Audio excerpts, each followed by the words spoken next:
Yeah. Well, we were kind of hopeful with this budget, in this budget year, the good news would outweigh the bad news.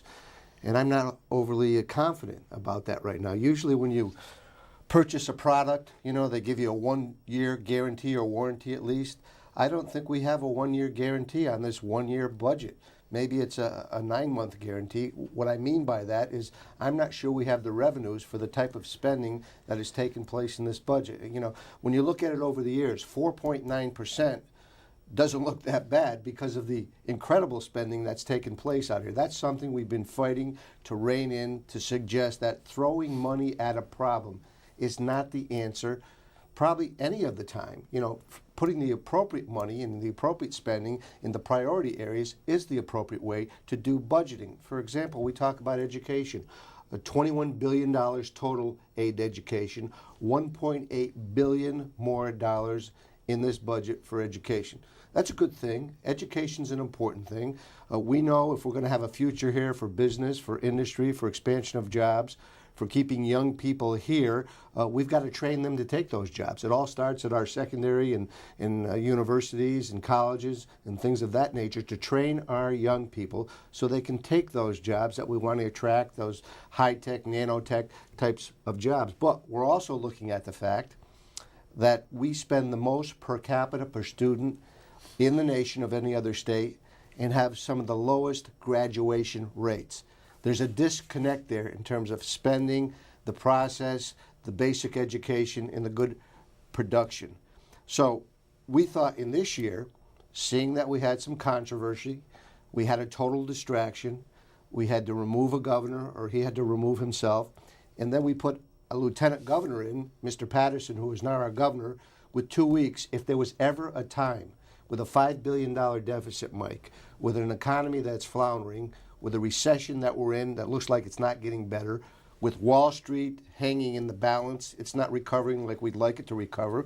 And as you know, 20 to 25% of our budget is from Wall Street. Those bonuses are so important for the total package. 5% or 4.9% is a heck of a lot of spending in a year when you could have done the right things for once and changed the direction that government takes. And that is to not always have that knee-jerk reaction of more spending and more taxes, whether you have a deficit, whether you have a surplus, or whether you think you're going to have a more or less of an imbalanced year. It's always good to look at your spending, keep it in check. And I think Governor Patterson is right, and we support him in this when he said, look, when families have a reduction in their revenue, or when there's a downturn, or when their expenses go up, they tighten up their belt. They don't go out to dinner as much. They don't take the kids out to a movie. They don't do the recreational things. They tighten up for a while. He said, and I agree with him, and that's what we've been saying, government has got to tighten up its belt here. The governor came in and said, I'm going to cut 2% across the board, $800 million. Then what did the legislature do? First of all, they wanted what I call the job elimination tax. They call it an income tax for rich people. It's a job elimination tax.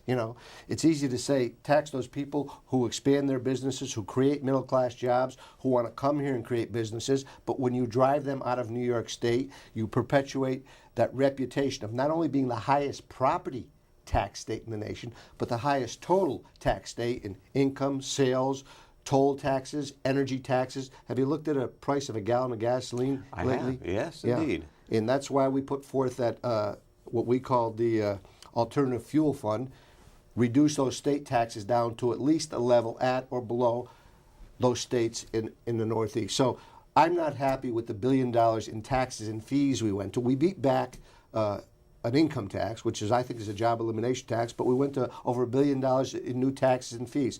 I'm not a big proponent of cigarettes. $1.25 at cigarettes. I'm not sure if we're going to have some black market things taking place. Amazon taxes in there. A lot of small taxes which affect the middle class and average income earner. Now, what is the good news?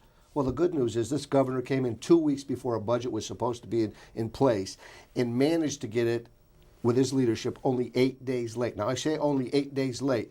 I want every budget to be on time, but if there was ever any kind of excuse, and I don't think there's ever an excuse for not doing the single most important thing we're expected to do, get a balanced on-time budget by April 1st, and when it goes past, you know what they say, it's better to have a good late budget than a bad on-time budget. Well, it's never good to have any late budget. You should have a good, balanced on-time budget, but I think it was a pretty good effort to bring us in only 8 days past, but I'm concerned that 4.8 spending, even though it was below the 5.1. It's an improvement, below the 5.1 Spitzer gave us. It's still above the rate of inflation when we have a downturn. We're not happy about that. Government's got to change its tune. And the governor said next year he's going to cut $12 billion, which is over 10%. We'd like to try to help him in that. We don't want to cut into the bone, but I'll see that when I believe that. The last governor said he was going to stand up to special interest groups. Maybe we can help this governor stand up to it.